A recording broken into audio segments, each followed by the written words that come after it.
Ο πρώτος προσκεκλημένος μας έρχεται από τη Νέα Υόρκη.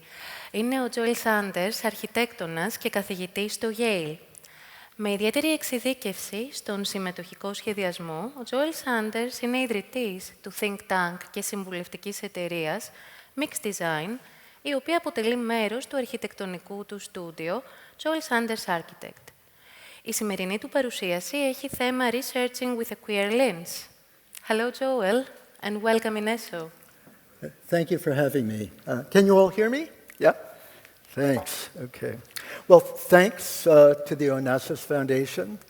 Thanks to Vasilios, one of the most energetic conference organizers I've ever had the pleasure to work with, and Ivan for inviting me to this wonderful event. So, let me begin. Since antiquity, Western architects have designed buildings and spaces based on standards derived from studying the proportions and dimensions of two kinds of bodies. Leonardo's Vitruvian Man represents the ideal body that informed classical architecture, born in the city of Athens. And Henry Dreyfuss's diagrams illustrate the typical or so-called normal body associated with modern and contemporary architecture. However, what's important is that both the ideal body and the normal body were assumed to be white, able-bodied, heterosexual, and male. And these standards, this ergonomic data, has been the basis of design standards encoded in the textbooks and the architectural guidelines and building codes that are still in use today. However, during the 20th century, in Europe and America, architects used this supposedly objective data to validate a new science, eugenics, or scientific racism. It categorized humans into two hierarchical classes: superior, able-bodied, white people, as opposed to so-called inferior people, made inferior because of their race, their gender, or ethnicity that fell outside these prevailing norms. And at different moments in American and European history, including our own, this way of thinking has been used to justify discriminatory policies that determine who has access to and who is excluded from public space. This includes women, people of color, immigrants, and the disabled, based on a recurring argument that these communities somehow possess innate, inborn, physical, mental, or moral defects that render them unfit to enter the public realm.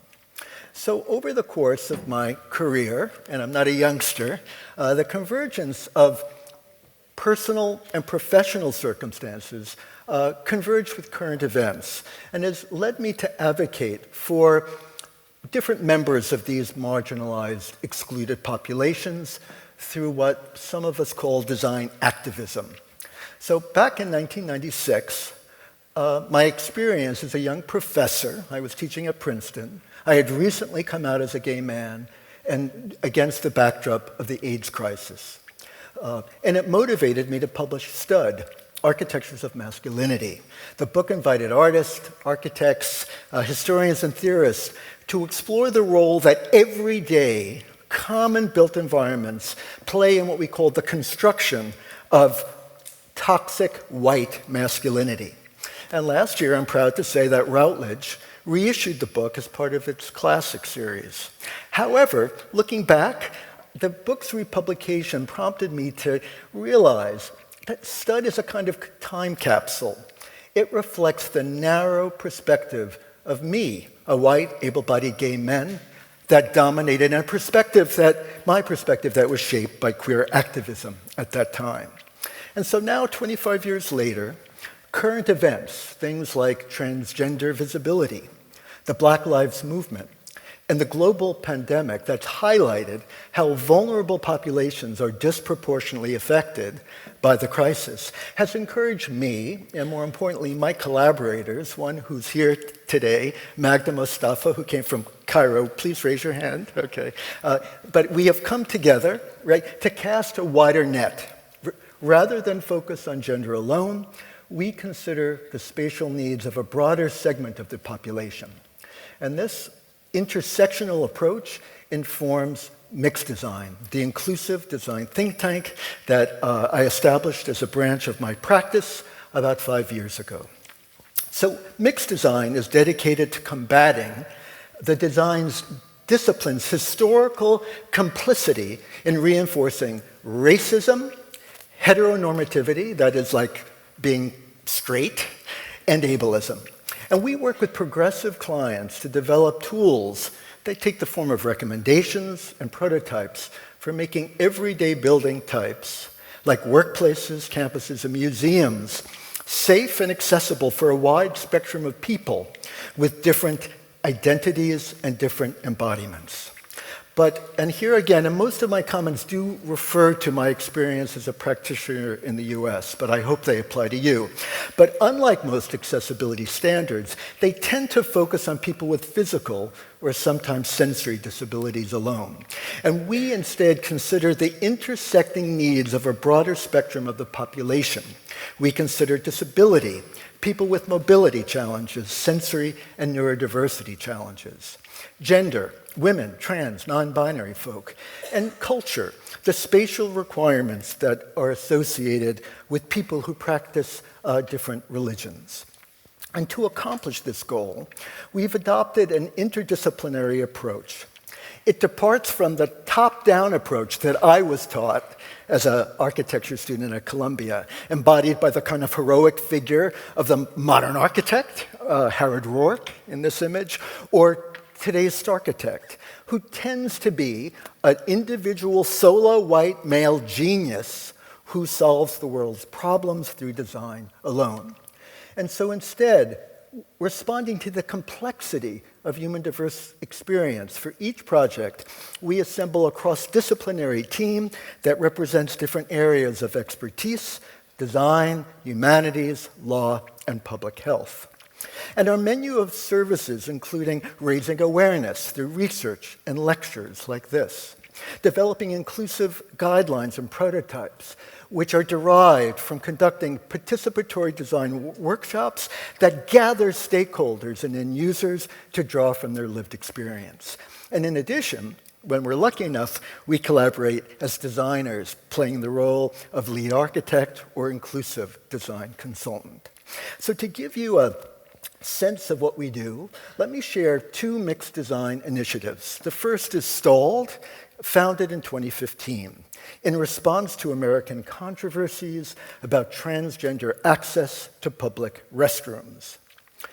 Over the past 4 years, Stalled has developed a prototype that we hope goes further than the generally accepted code-compliant solution for all gender bathrooms in the US. And that is illustrated here, the single-user facility. It's a room that supplements traditional sex-segregated men's or women's rooms with a single occupancy room with a sign that designates it as all gender.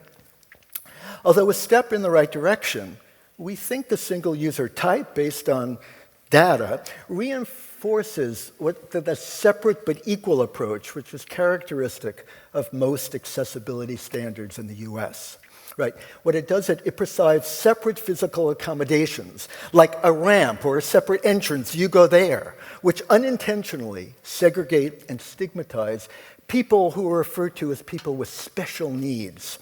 So instead, our objective is to create shared environments where individuals, families, friends, and caregivers, people with diverse identities, diverse gender identities, diverse forms of human embodiment can interact, while we also provide options for people with unique functional or privacy needs. So sharing, mixing, hence our name, Mixed Design.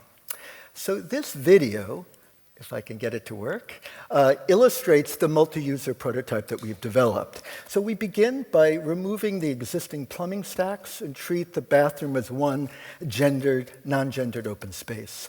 We eliminate the corridor wall and bathroom doors, treating the bathroom as a porous extension of the corridor. We add fully enclosed toilet stalls, as well as caregiving rooms with 3 fixtures, toilet, sink, and changing tables.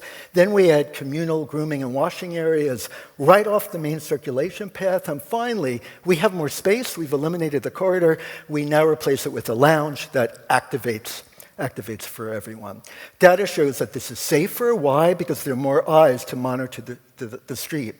Again, it allows for non-binary people that they no longer have to choose between a men or a woman's room that don't align with their identity. And most important, we think it activates public space, enhancing it for everybody.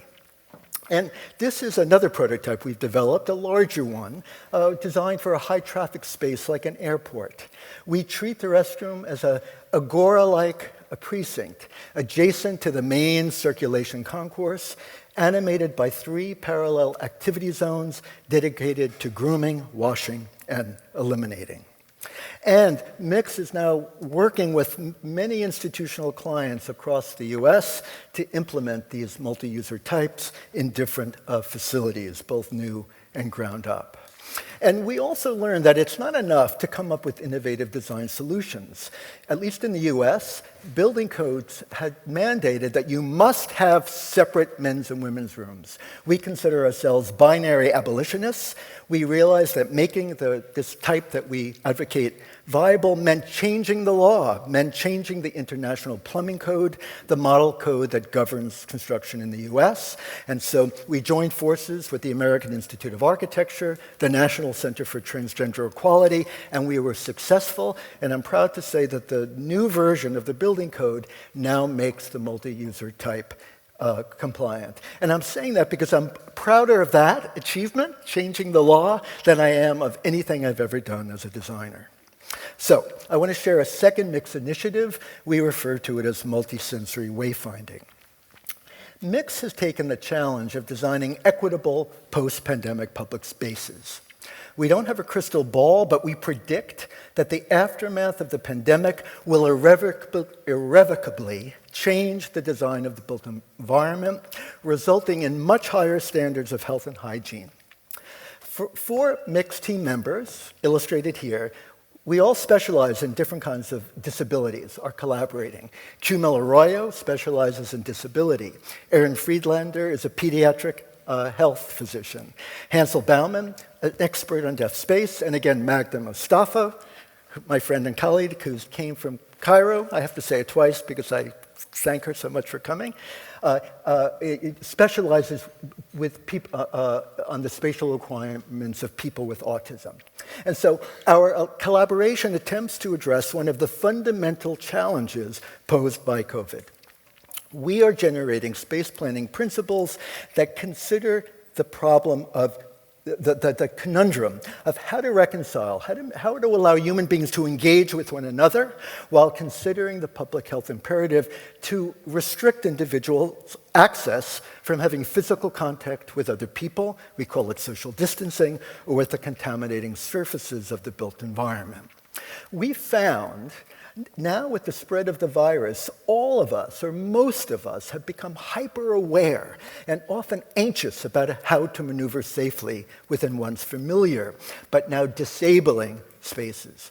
And so we believe that in order for people to feel safe but connected, they need public spaces designed to minimize environmental stressors induced by one, disorientation, confusing spaces that lead to unintended contacts with people and things, or overstimulation, spaces that are too noisy, too crowded, too filled with glared light. And so we have found, through studying these different populations, that reducing environmental stressors depends on environmental awareness. Sensory cues that make people aware of the presence and activities of others, especially in unfamiliar places. So, we're learning about sensory cues that combat environmental stressors by conducting a comparative study, a comparative analysis of the overlapping and common needs of these 3 marginalized communities. We're studying wheelchair users, deaf people, and people on the autism spectrum. And what we found is that each of these groups have developed novel behavioral and design strategies for fostering spatial awareness to fit their unique needs, and that we believe we can learn from them and apply them to general public spaces. So we're applying the outcome of our study to current projects, including this one, a new ground-up residential college located at the center of a prominent Ivy League university in the USA. It houses 550 students, a dining hall, library, lounge, and a theater. And do we have time to take us through, or are we running out of time? We're running out of time, I'm afraid. Oh, we're running out of time. Okay, well, what I would just quickly maybe show one image is that the idea is that we want to distinguish between what we call barrier-free zones for circulations, and microclimates that allow different populations to mix. So for example, let me just show you this quick section. Okay, as you can see on the left, that there's a calm zone, and it features it's subdivided into microclimates that allows semi-enclosed nooks for people to engage in conversation with adjustable low-level lighting that reduces unwanted stimulation for those on the autism spectrum, and high-back seating as a visually calm background for viewing sign language. So if I had more time, I'd show you how these spaces, although ostensibly normal, okay, allow for these different intersecting populations to mix. And I just want to close by saying that mixed design believes social and environmental justice, human health and well-being are mutually reinforcing propositions. However, designing through the lens of diversity, equity, and inclusion promises to be a catalyst for creativity, a design approach that we believe will generate new and unforeseen formal innovations that will enhance everyone's experience of public space. And as Magda says, when you design for extreme conditions, we all benefit. Thank you very much. Okay. Thank you. A 10-minute conversation between Ivan and Joel. Thank you very much. That was totally fascinating, Joel. A huge amount to take in, and I'd like to speak about performance limits, choice, accountability, and also resistance. So let us start picking up a theme that you raised at the beginning of your talk. We need to get this to work. Can we get the slides to work? So we'll see some images on which we will. No, that was the last. I think it's. No, you have to go back a few, yeah. I think.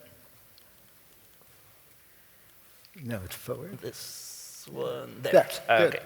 So a theme that you raised at the beginning of your talk, how mixed design is an outgrowth of your long-standing interest in queer space that began with the publication of your book, Stud, considered to be one of the first two books to deal with queer space. In the book's new preface, you present a self-critical assessment of what you perceive to be the book's strengths and limitations. Let's discuss what themes you consider to be still relevant, and those that may require rethinking. Okay, well, the theme I think is still relevant is this idea of queer performativity. It was an idea that was associated with queer theorist Judith Butler in the 1990s, and she used the figure of the drag queen to illustrate her argument that gender identity, maleness or femaleness, are not innate biological traits, but actually learned modes of behavior. And she showed how all of us, but the drag queen in particular, depends on design elements that are associated with gender, in this case femininity. The drag queen's over-the-top gestures, costume, hairstyle, makeup, but also, in this case, the glittering sequin backdrop in which she moves. So by that I mean interior design. And this notion of performance informs my work today. And it really informs two things. One, that it's important for us, all of us, to blur those traditional professional boundaries between interior design, landscape design, architecture, and fashion, and to look at how all of these designed elements come together to really allow us to think of the designed environment as a stage that allows all of us, like actors, to perform our daily roles and identities each day. So that I still believe in. And tell us about what you consider some of the book's possible with drawbacks, for example. Okay.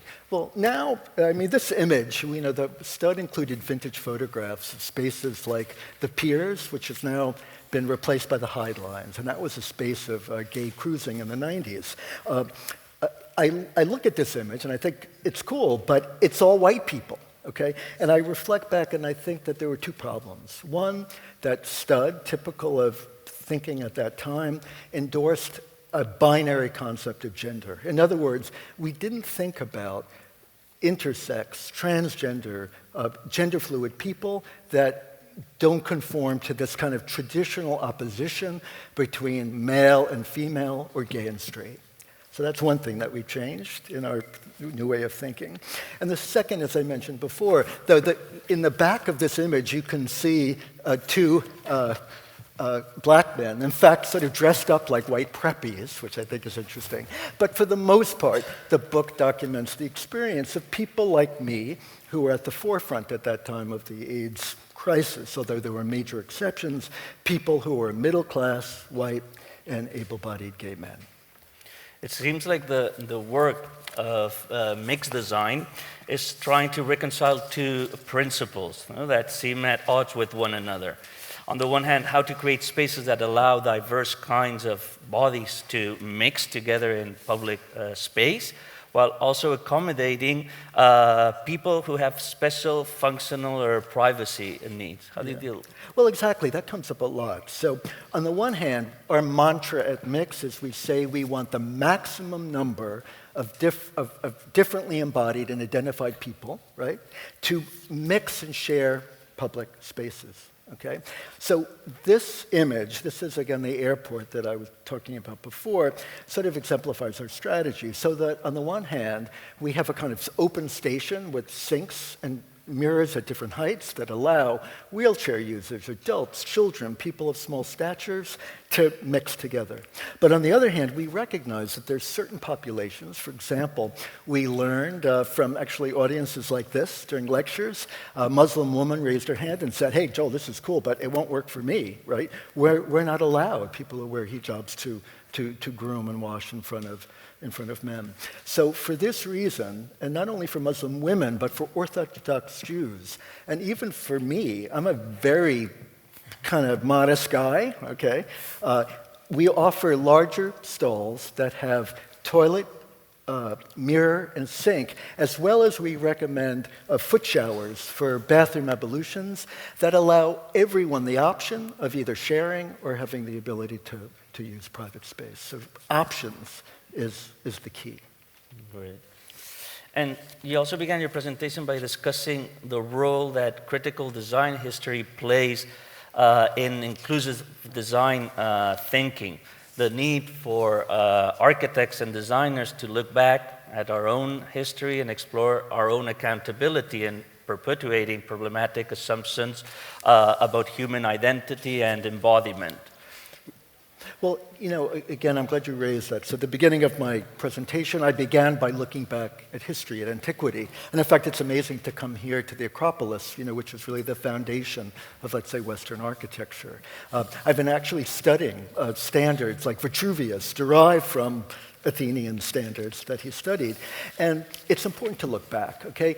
They're beautiful things that came from history, but we also learned that they're very, very problematic assumptions. And these assumptions are disseminated through the everyday text, the building codes, the textbooks that we use in school, the design manuals, that illustrate, you know, building types or conventional codes. And we assume that these standards are self-evident, that they're determined by function, or objective bodily needs, but we have to scrutinize them, look at them as historical texts that we read critically to understand how, maybe unconsciously, they reflect but also perpetuate problematic assumptions about what it means to be a man, a woman, to be able-bodied, or to move through the world. And so, in other words, moving forward means we have to look back through the rearview mirror, a day of reckoning, to become accountable, to understand how we came to this crossroads where we are today, and only then, by looking back, by thinking critically, can we move forward into a better alternative future. And then, how do you convince clients to invest in this inclusive design? No? If inclusive design impacts in the project budget, how do you overcome the resistance of the clients, of the promoters to pay that extra? Okay. Well, budget is a big issue, and I think I understand that this is a diverse audience, and there might be some developers out in the audience. So I would say this. You might think, right, that inclusive design costs more. And we've also studied it, and it maybe costs a little bit more, okay? But this isn't the first time that clients or patrons have resisted new standards that would impact and enhance environmental and social justice. So for example, in America, there was so much resistance to what our first ADA laws that prescribed curb cuts or wheelchair access, okay? Likewise today, there's still many clients that say, I'm not gonna pay more money for that building to make it green, okay? And I predict that in the near future, we will soon, that these ideas, which seem cutting edge or radical or more expensive, will be encoded in laws. It will be part of the everyday way in which all of us as designers are educated and the way buildings are constructed around the world. Anyway, that's my hope. Yeah, great.